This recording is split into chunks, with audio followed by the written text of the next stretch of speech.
Okay, we're back with another tech video.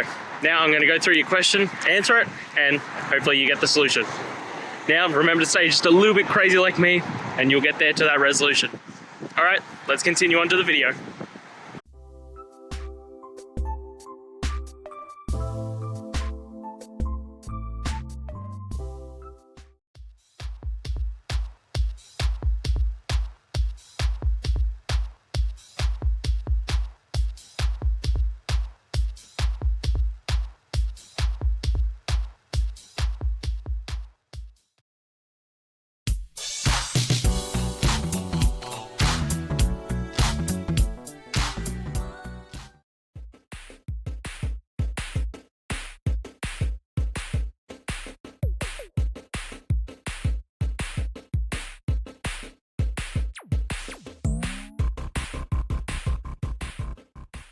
And that's it, guys. We've gone through, answered your questions, and hopefully found that solution that you're looking for.